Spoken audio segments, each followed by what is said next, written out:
Feast of Santo Niño, January 18, 2026. Gospel is taken from the Gospel of St. Matthew chapter 18 verses 1 to 5 and 10. The disciples approached Jesus and said, "Who is the greatest in the kingdom of heaven?"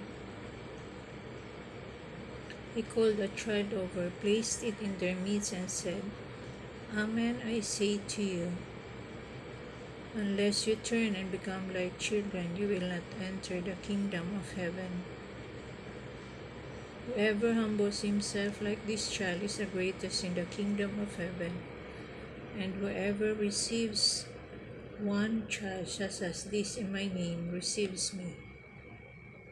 See that you do not despise one of these little ones, for I say to you that their angels in heaven always look upon the face of my heavenly Father." The Gospel of the Lord. Praise to you, Lord Jesus Christ. Please like and subscribe.